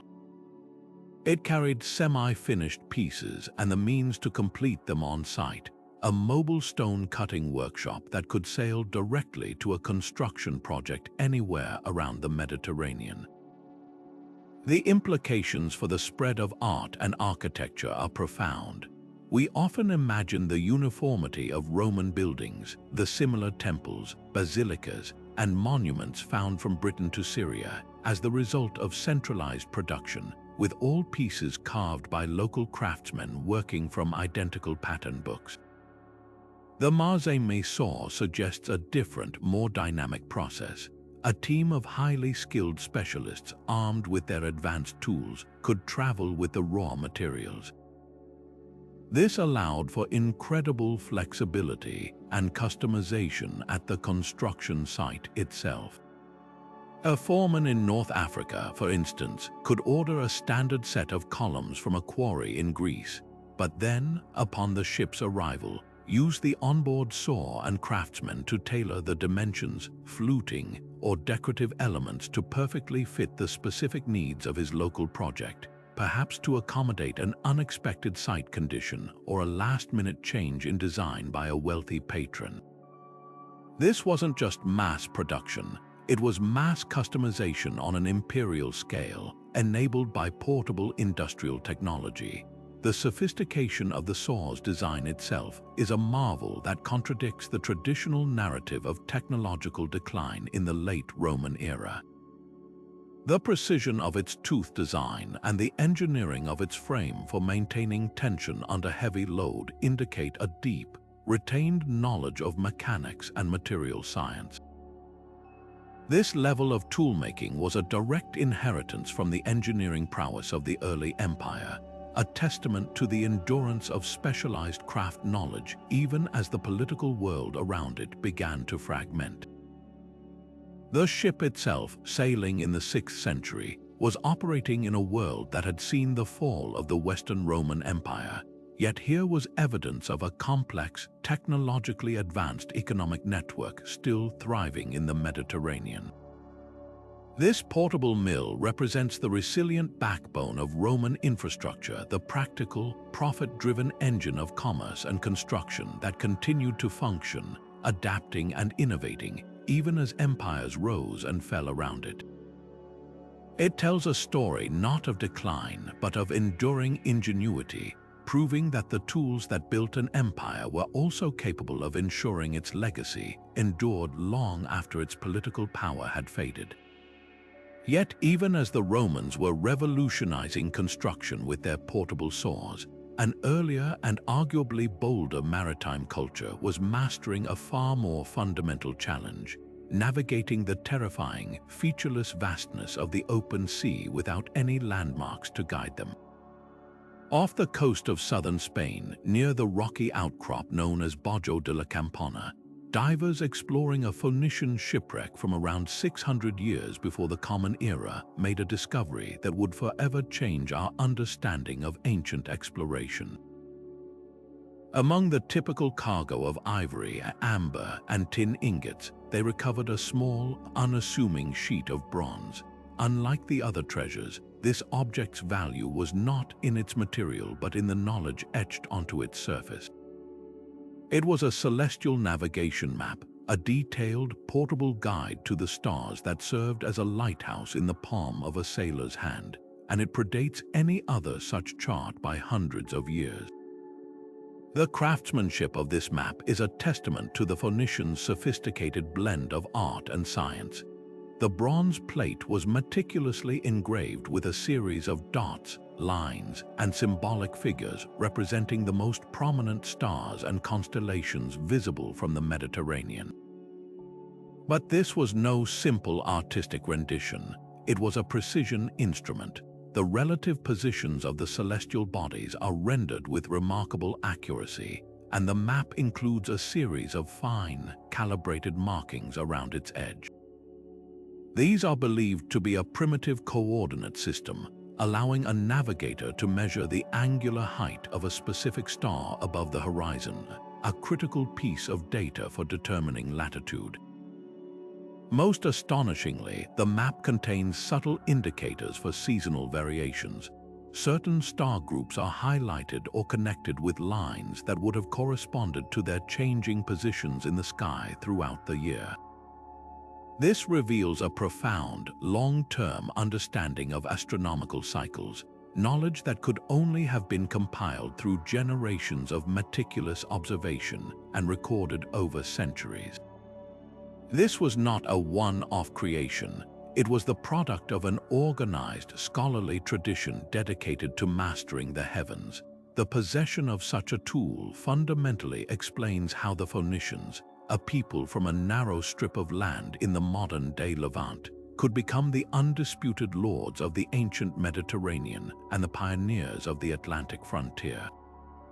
With this bronze map, a captain could venture far beyond the safety of coastal landmarks. On a clear night, he could hold it up, align the engraved patterns with the living tapestry of stars above, and instantly know his position. The constellation of Ursa Minor, with Polaris at its tip, would point unerringly north. The movements of other star groups would indicate the time of year and provide a celestial clock. This knowledge transformed the sea from a barrier into a highway. It allowed for direct, long-distance routes from their home cities of Tyre and Sidon to the distant shores of North Africa, Sardinia, Spain, and even beyond the Pillars of Hercules into the Atlantic, where they established the legendary trading post of Tartessos. Their voyages were not meandering journeys of chance. They were calculated expeditions of commerce and colonization, all guided by the cold, constant light of the stars. This single artifact forces us to completely reconsider the Phoenicians' role in history. They are often remembered as shrewd merchants and opportunistic colonists, but the celestial map reveals them as brilliant scientists and fearless explorers. Their economic empire, which established a network of trading posts that would later evolve into powerful cities like Carthage, was built upon a foundation of astronomical genius. The map suggests the existence of a guarded, proprietary body of knowledge, a trade secret of the seas that gave them a colossal commercial advantage over their rivals. Why creep along a hostile coast, vulnerable to attack from land-based tribes and the perils of unseen reefs, when you could strike out directly across the deep, saving weeks of travel time and arriving with your cargo intact? This technological edge allowed them to monopolize the trade in precious metals, Tyrian purple dye, and other luxury goods, amassing the wealth that would make them a power to be reckoned with for centuries. The discovery at Bajo de la Campana is therefore far more than just an ancient map. It is a key to understanding the very spirit of exploration. It speaks of a culture that looked upward to the infinite expanse of the night sky to conquer the unknown expanses of the ocean. It represents the quintessential human drive to not only venture into the unknown but to do so with intelligence, preparation, and a deep reverence for the natural world's patterns. These mariners had no modern instruments, no satellites, and no safety nets. Their courage was matched only by their intellect, using a sheet of bronze and a lifetime of learned knowledge to guide them across the trackless sea. This map is their legacy, a permanent record of their fearless quest to connect the world, reminding us that the greatest journeys begin not with a step, but with a look towards the stars. While the celestial maps of the Phoenicians guided sailors by the stars, and cranes efficiently loaded their cargo, the very integrity of the ship itself, its ability to harness the wind and stay intact in a storm, depended on something far more humble yet equally vital: the ropes that held everything together. In the cold, oxygen-depleted depths of the Black Sea, an environment unlike almost any other on Earth, archaeologists were gifted an unprecedented window into the ancient world. Here, they discovered a Greek merchant vessel from 2,400 years ago that was so impeccably preserved it seemed as if it had sunk only decades before. The wooden hull was intact, the mast stood tall, and within this ghostly time capsule, they found a tool that rarely survives the centuries, a complex mechanical rope-making device, a piece of technology that reveals the industrial backbone of ancient maritime power. This was no simple hand tool. The device, often called a rope walk or serving machine, was a sophisticated apparatus designed to produce cordage of specific, consistent diameters and incredible strength. Its operation was a marvel of coordinated mechanical action. It likely consisted of a series of hooks or spindles set at a distance from each other that would each hold a group of fibers, whether hemp, flax, or papyrus. A central crank would set these spindles spinning in unison, twisting the individual fibers into a tight, strong yarn. Then the true genius of the device came into play. Multiple of these yarns would be fed into a second stage of the machine, where they were counter-twisted around each other to form a much thicker, more durable rope. The critical component was a set of tension adjusters and guides that ensured each strand was pulled with exactly the same force, preventing weak spots and creating a product of uniform thickness and reliability from one end to the other. This was standardized mass production happening centuries before the concept of interchangeable parts. The importance of this consistency cannot be overstated. On an ancient sailing vessel, rope was quite literally the lifeblood of the ship. The rigging, the vast web of lines that controlled the sails, had to withstand phenomenal forces. A sudden gust of wind in a squall could put enough tension on a halyard to snap an inferior rope, potentially sending a heavy sail and yard crashing down onto the deck, crippling the ship and endangering the entire crew. The shrouds that held the mast upright were under constant, immense strain. Their failure would mean the catastrophic loss of the mast itself, a death sentence for a ship far from land. A rope produced on this machine was engineered for this reality. Its uniform strength meant a captain could trust it with his ship and his life, enabling voyages across the open ocean with confidence that the very fabric of his vessel would not betray him. This discovery forces us to completely reimagine the economic landscape of ancient seafaring. We often picture ancient workshops as small, family-run affairs producing goods for a local market. The Black Sea rope-making tool suggests something far more organized and industrial. This device represents a significant capital investment. It would have been owned by a specialized artisan, a rope maker, who produced cordage not for a single ship, but for an entire port or a wealthy merchant fleet. This implies the existence of a robust maritime infrastructure where ship owners could source standardized, high-quality components from dedicated suppliers, much like a modern shipyard orders its supplies today. The presence of such a tool on a ship is equally telling. It may have been a delivery to a new colony eager to establish its own ship repair capabilities, or it could have been the personal property of the ship's carpenter, a master craftsman equipped to manufacture emergency replacements on long voyages. Either scenario points to a world where maritime technology was valued, traded, and advanced through professional specialization. The perfectly preserved nature of this wreck offers a humbling correction to our historical perspective. We have a rich archaeological record of marble statues and silver coins, the glamorous end products of ancient trade. But the Black Sea ship reminds us that this entire magnificent edifice was built upon a foundation of mundane, practical genius. The prosperity of Athens, the reach of Alexander's empire, the flow of grain from the Black Sea that fed hundreds of thousands, all of it depended on the strength of the ropes made by tools like this one. It is a powerful testament to the fact that history's grandest narratives are ultimately held together by the smallest, most meticulously crafted threads, proving that true progress often begins not with a grand invention, but with the simple, steadfast goal of making something stronger, more reliable, and fit for the challenging journey ahead. This remarkable ability to manufacture essential components like rope at sea highlights a broader theme of ancient maritime self-sufficiency. But what happened when a ship required repairs not just to its rigging, but to its very metal fittings? Our next discovery provides a stunning answer, revealing a floating workshop capable of handling emergencies that would have doomed lesser vessels. Off the southern coast of Sicily, near the ancient Greek colony of Jela, archaeologists investigating a shipwreck from 500 years before the Common Era uncovered an object that initially puzzled them: a complex bronze contraption consisting of two hinged plates connected to a tube.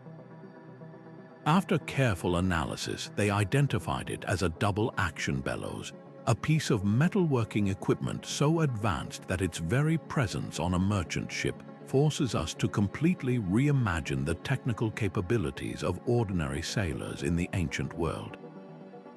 The genius of this device was in its revolutionary design. Unlike a simple, single-chamber bellows that produces a weak, intermittent puff of air, this was a double-action model. Its two hinged chambers worked in perfect opposition.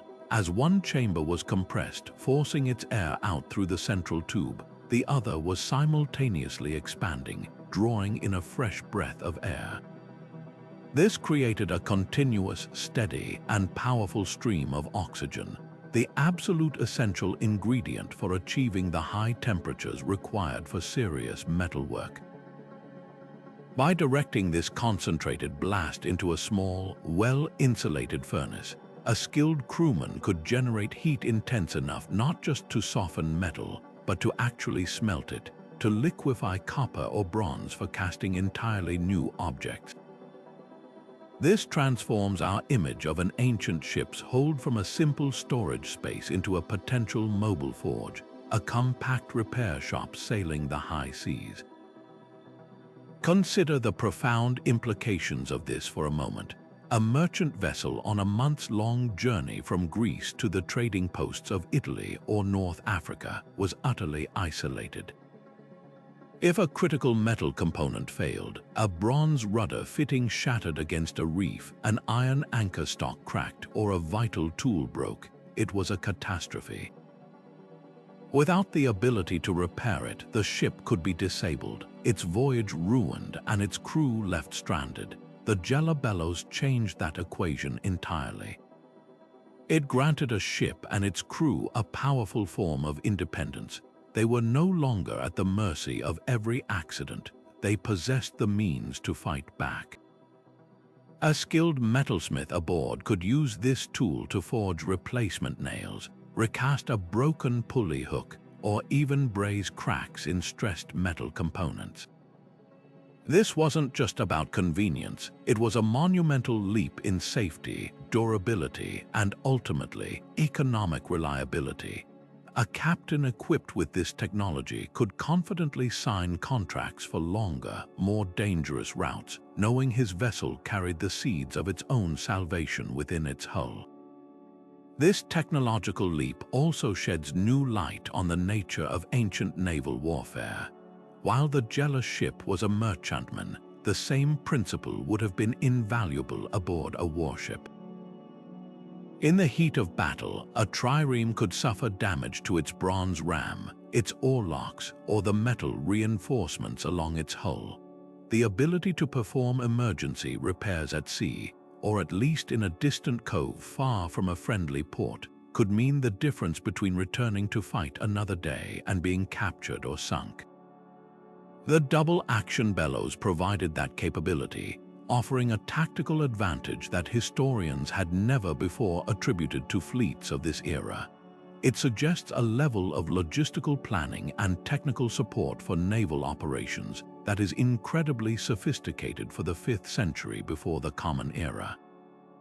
Perhaps the most humbling aspect of this discovery is what it says about the anonymous craftsmen who sailed on these ships. We often glorify the great inventors and philosophers of antiquity, but the Jela Bellows is a testament to the quiet, pragmatic genius of the everyday artisan. Someone at some point recognized the limitations of existing tools and engineered a better solution. They understood fluid dynamics and metallurgy well enough to create a device that could sustain a forge fire on the pitching deck of a ship, a stunning achievement of practical physics.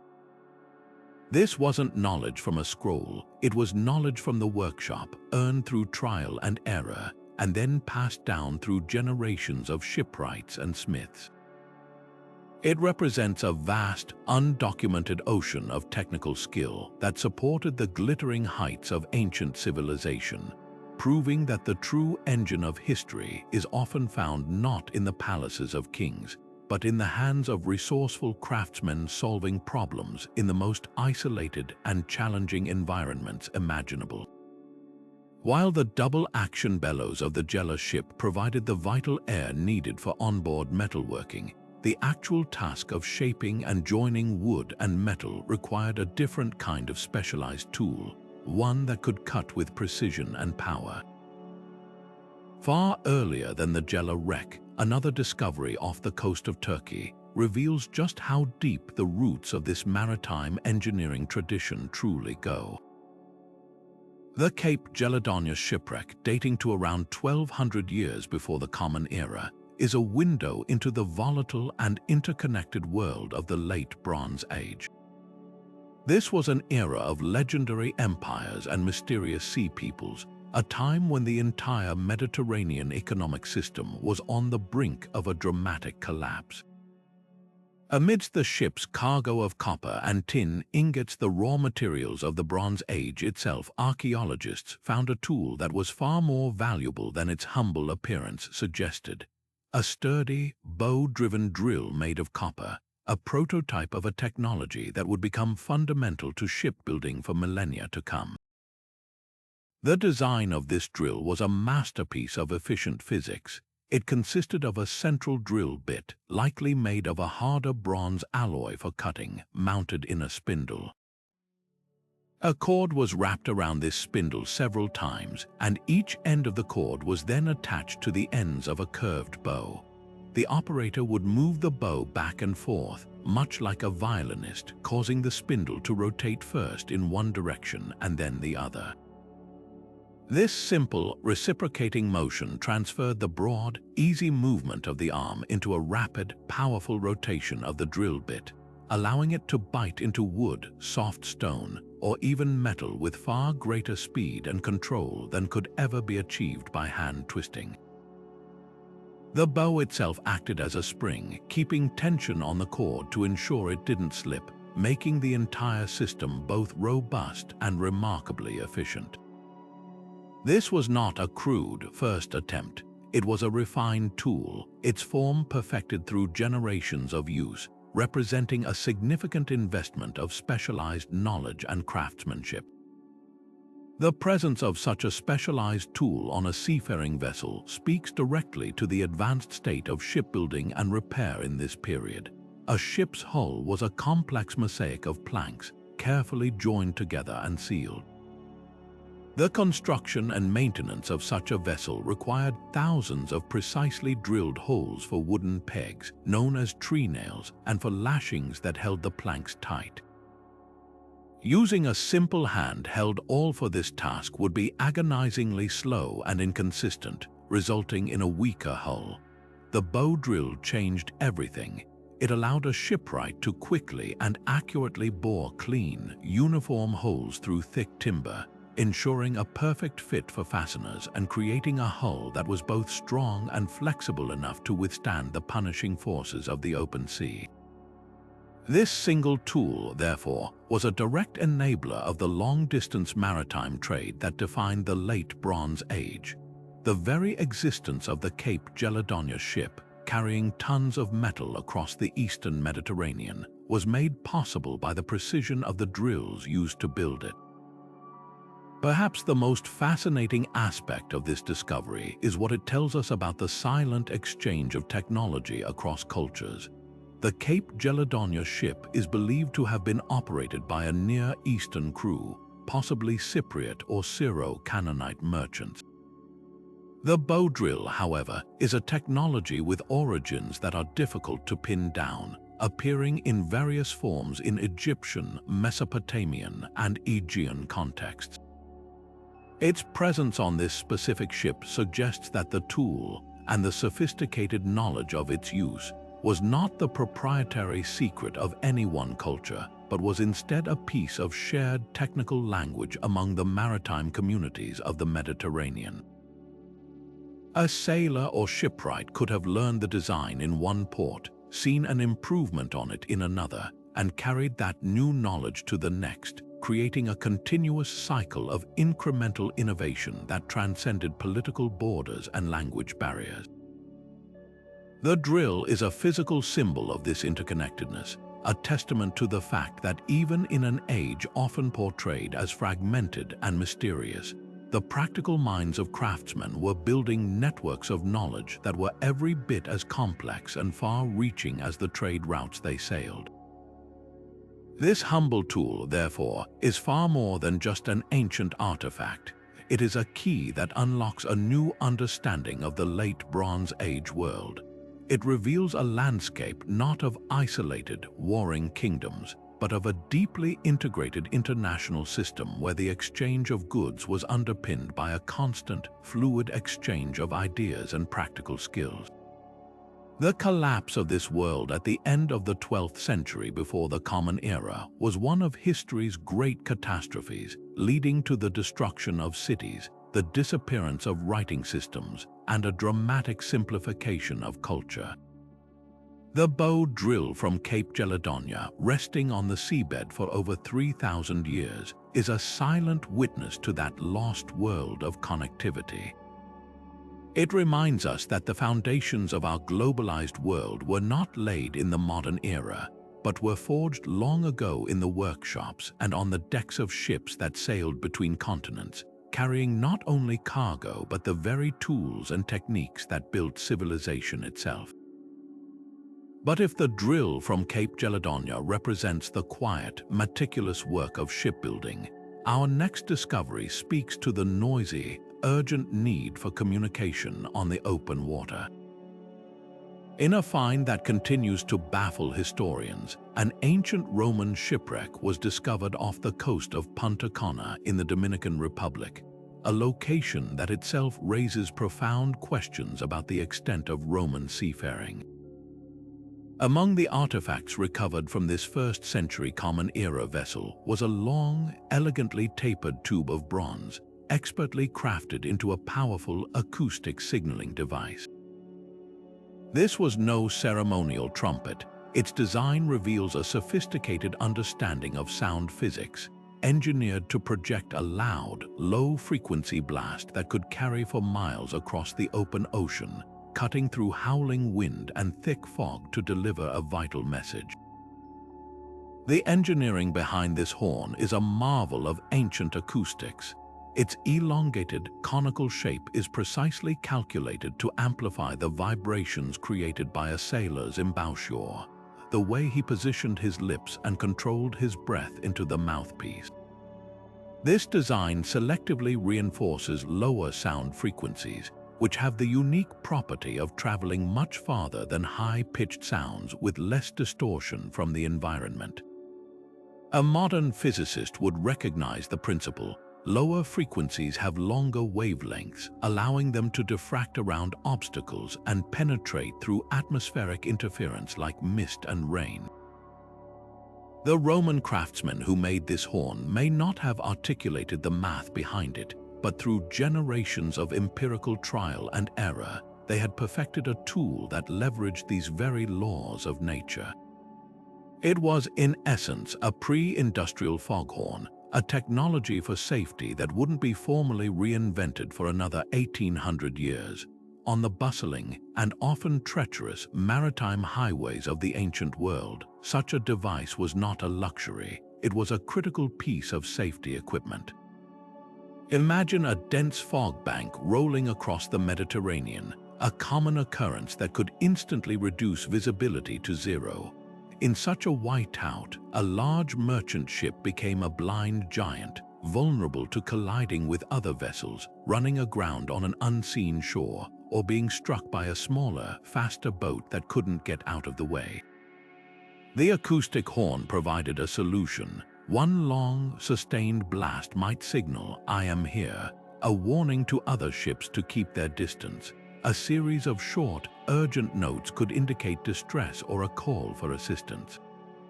In the darkness of night, when visual signals were useless, the sound of a familiar horn from a sister ship in a convoy would have been a comforting reassurance that you were not alone on the vast, dark sea. This simple tool effectively created an audible bubble of awareness around a ship, dramatically reducing the risk of accidents and saving countless lives and cargoes. The discovery of this device in the Caribbean, far from the known limits of the Roman Empire, adds an entire layer of mystery to its story. How did a first-century Roman ship end up in these waters? Was it a dramatic tale of being blown off course by a massive storm, a desperate weeks-long journey into the complete unknown? Or does it suggest, as some revisionist historians have proposed, that Roman traders had knowledge of transatlantic routes that was later lost to history? While the mainstream academic view remains skeptical, the artifact itself is undeniable proof that this vessel, wherever it was destined, was equipped with the most advanced communication technology of its age. The captain valued the safety of his crew and ship enough to carry this specialized instrument on what must have been an extraordinarily perilous voyage. This horn wasn't just a tool, it was a declaration of preparedness, a testament to the courage of ancient mariners who sailed toward the horizon equipped with nothing but their skill, their ship, and the power of their own lungs to carve a signal of presence out of the overwhelming silence of the deep. Buried in the silt of the sunken Egyptian port city of Thonis, Heraclane, a 2nd century before the Common Era merchant ship yielded an artifact that was the very bedrock of ancient commerce, yet one we rarely stop to consider. It wasn't a glittering jewel or a complex gear mechanism. It was a weight-measuring scale, a set of finely balanced bronze levers, and a collection of meticulously crafted stone weights. To the modern eye, it might seem a simple tool, but its existence on this ship, and its breathtaking precision, reveals the hidden framework of trust and regulation that made the vast, multicultural trade of the ancient world not just possible, but profitable and fair for all involved. This was not a crude balance for roughly measuring out grain. This was a precision instrument for high-stakes transactions, the ancient equivalent of a certified digital scale used in a modern diamond exchange. The sophistication of this scale's design is a quiet marvel of early metrology, the science of measurement. The balance beam itself was engineered for minimal friction, often resting on a sharp, hardened bronze pivot point that allowed it to swing freely with the slightest change in weight. The pans hanging from each end were perfectly matched, and the entire device could be calibrated with tiny, adjustable counterweights to ensure perfect equilibrium before a measurement even began. But the true genius lay in the weight set itself. These were not roughly hewn stones. They were polished cubes and cylinders of hard stone like diorite or bronze, each one meticulously shaped and finished to an exact mass standard. They were often inscribed with official marks, certifying that they conformed to a recognized system, whether the Egyptian Deben, the Greek Mina, or the Roman Libra. This wasn't just a tool, it was a physical manifestation of a legal agreement, a guarantee that a unit of weight in Alexandria was identical to a unit of weight in Rome or Babylon. In the bustling, polyglot port of Thonis, Heraclane, where Egyptian priests, Greek merchants, Phoenician sailors, and Nubian traders all converged, This scale was the ultimate arbiter of value and the key to building trust between strangers who shared no common language or culture. Imagine the scene. A Greek merchant has just unloaded a shipment of fine olive oil from Athens, stored in distinctive amphorae. A local Egyptian buyer is interested, but how do they agree on a price? They cannot. Instead, they agree on a weight. The oil is carefully decanted into a standard-sized container that is placed on one pan of the scale. On the other pan, the Egyptian buyer places his bronze weight units, each one certified by the local temple authorities. The price had been negotiated per unit of weight, so the total cost is not a matter of opinion or haggling once the weight is known. It becomes an indisputable mathematical fact. The scale's pointer hovering perfectly in the center was a silent, objective witness that closed the deal. This process allowed for the fair valuation of incredibly diverse goods on a common standard. A mass of gold dust from Nubia could be equated to a mass of peppercorns from India or a mass of rare purple dye from Tyre. The scale didn't just measure weight, it translated vastly different commodities into a universal language of value, creating a seamless economic bridge between worlds. The impact of this technology on the development of ancient economies cannot be overstated. The widespread use of certified scales and standardized weights was the essential prerequisite for the creation of complex monetary systems and sophisticated contracts. Before coinage became ubiquitous, many economies operated on weight-based systems of value, where silver and gold were traded by weight rather than by coin. The scale made this possible. Furthermore, it enabled taxation and customs duties to be applied fairly and accurately.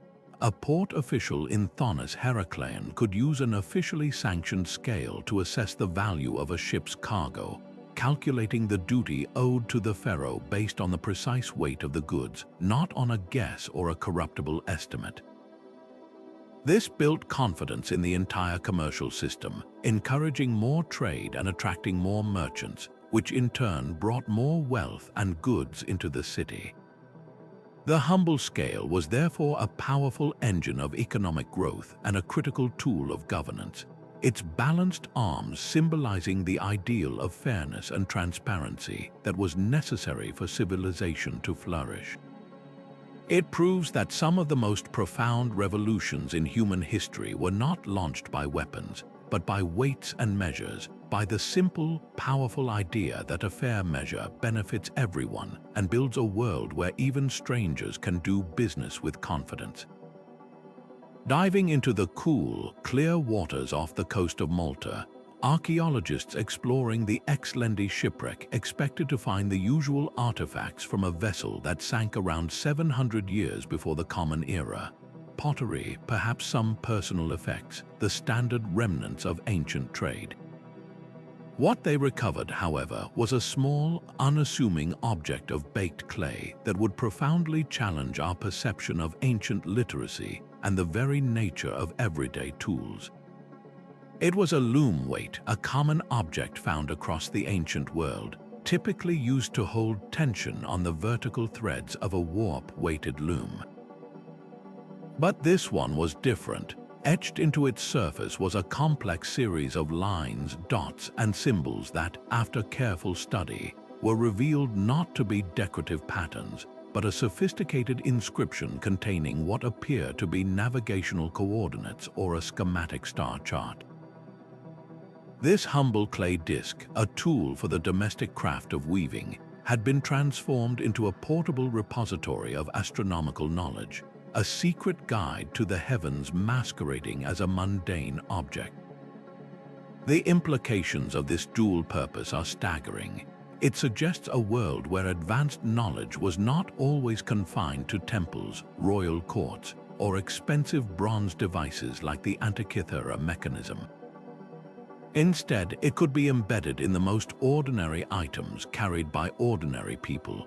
A sailor on this vessel might have also been a weaver, or perhaps the ship's navigator used this personal object as a quick reference.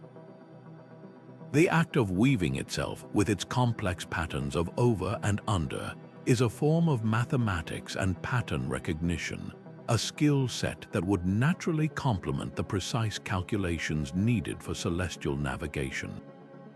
This loom weight blurs the line between the domestic sphere and the intellectual, between the woman's world of textile production and the male-dominated realm of seafaring, forcing us to reconsider the rigid social roles we often assign to antiquity.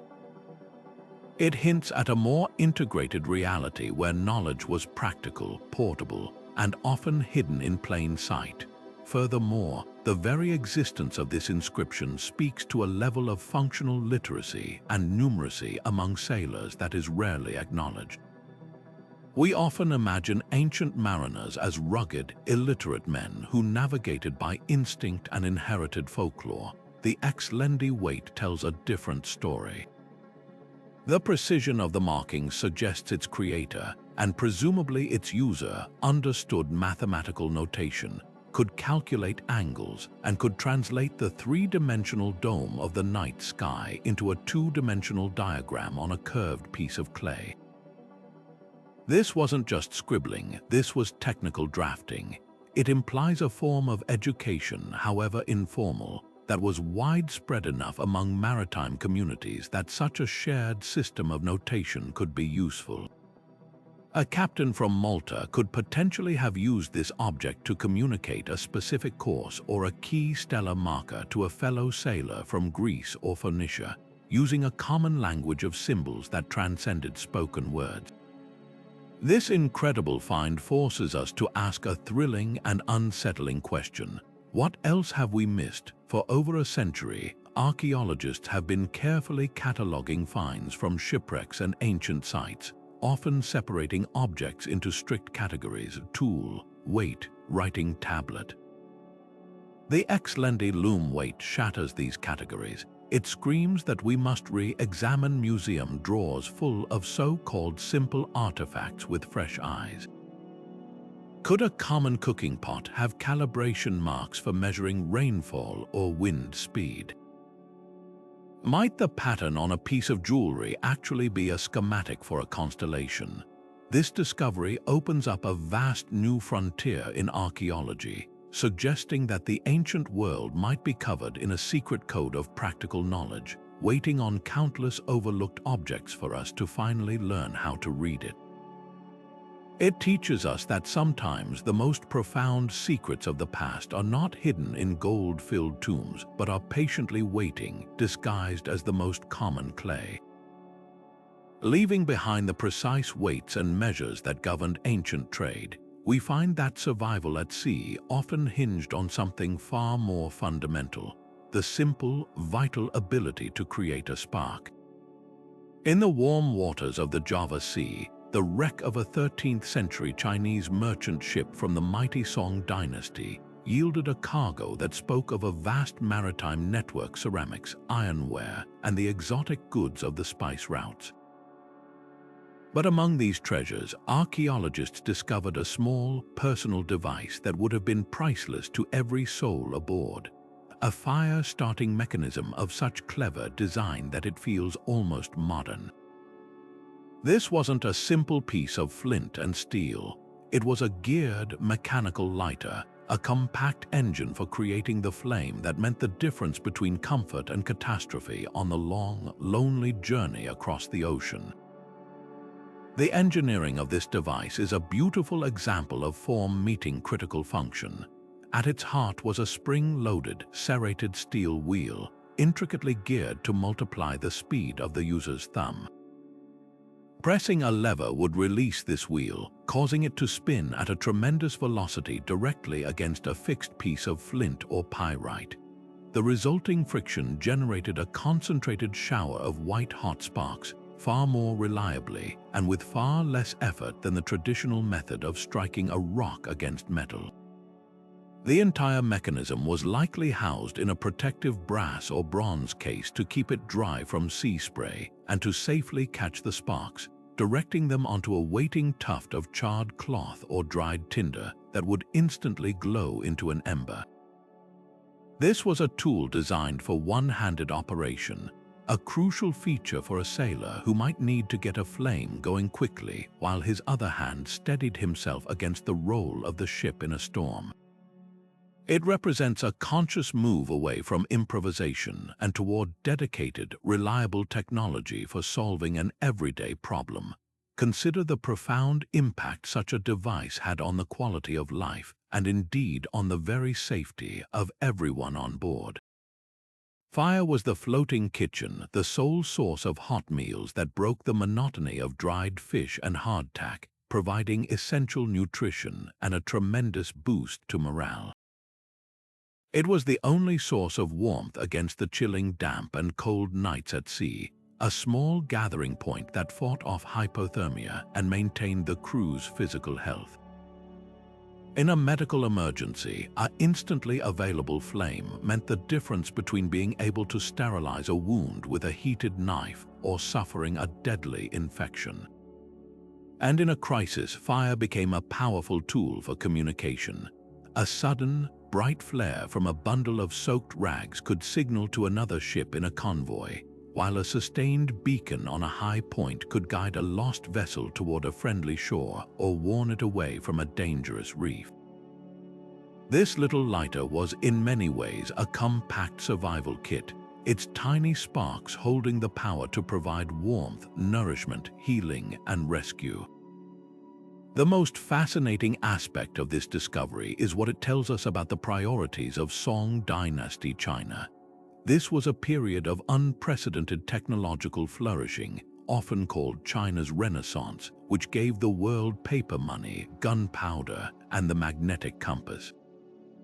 The fact that this innovative spirit was also applied to something as humble as a shipboard lighter reveals a society that valued practical comfort and safety, not just grand intellectual or military achievements. It reflects an understanding that the well-being of the individual, the merchant, the sailor, the cook, was directly tied to the success of the larger venture. A well-fed, healthy, and confident crew was a more efficient and effective one, more likely to bring a valuable cargo and a sturdy ship safely home to port. This device is a testament to a culture that was actively engineering a better, more convenient daily existence, proving that the drive for innovation is often fueled by the most human of needs. It stands as a powerful reminder that history's grand narrative of progress is built upon a countless succession of these small, quiet revolutions, each one a spark that, in its own way, helped to light the way forward. As we've journeyed through these 22 astonishing devices, each recovered from the silent depths of shipwrecks, it's clear that our ancestors were far more innovative than we often give them credit for.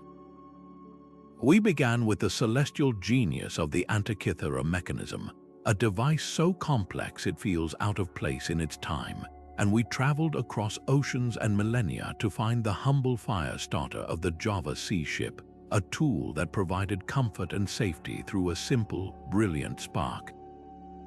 Between these bookends lies a tapestry of human ingenuity that forces us to completely rethink the story we tell ourselves about progress. We've seen portable sundials that could tell time across latitudes, mechanical pumps that kept ships afloat, and navigational charts etched onto the most ordinary of objects. Each one of these discoveries is a quiet rebellion against the idea of a straightforward, linear march of technology. They whisper of a far more fascinating truth, that innovation is not a single, unbroken climb, but a complex web of ideas, often lost, rediscovered, and shared in ways we are only beginning to understand. These artifacts challenge the very notion that ancient societies were primitive. They invite us to embrace a more complex, interconnected history, one where a Greek sailor might use a tool forged with knowledge from the Near East, and a Roman merchant might rely on a scale calibrated to an Egyptian standard. This was a world in constant conversation, its trade routes acting as nervous systems carrying not just spices and silks, but blueprints, concepts, and entire schools of thought. The geared anchor from Sri Lanka and the Arabian incubator found in Indonesian waters are not isolated curiosities. They are proof of a vibrant, global exchange of ideas that flourished long before our modern era of globalization. This interconnectedness means that knowledge was often exchanged in bustling ports, then lost to war, disaster, or simply the passage of time, only to be painfully rediscovered centuries later. The ocean floor, in preserving these time capsules, has become the greatest museum on Earth, holding the secrets of forgotten genius and failed experiments alike. And that is perhaps the most thrilling thought of all. The ocean still holds countless secrets waiting to be uncovered. For every Antikythera mechanism we've painstakingly reconstructed, there are undoubtedly a dozen other marvels still buried in the silt, their stories silent for now. Every uncharted wreck represents a potential revolution in our understanding. What might we find next? Could there be a device that rivals the mechanism in complexity? Might we discover the precursor to the steam engine, or evidence of chemical knowledge we never imagined? The sea is the keeper of history's lost chapters, and each new expedition is a chance to add a new, surprising sentence to the textbook of human achievement. So let these discoveries inspire you. Let them be a reminder to question the stories we're told about the past, to look beneath the surface of history and wonder what else we've missed. The next time you see a simple tool or glance at the stars or even check the time on your phone, remember the long, winding, and often hidden journey of innovation that made it all possible. These 22 devices are more than just museum pieces. They are an invitation to stay curious, to embrace mystery, and to never stop exploring the incredible depths of human potential. If this journey through sunken history has sparked your curiosity, we'd love to hear which of these ancient devices fascinated you the most. Share your thoughts in the comments below, and if you want to join us as we continue to uncover history's greatest mysteries, don't forget to like this video and subscribe to the channel.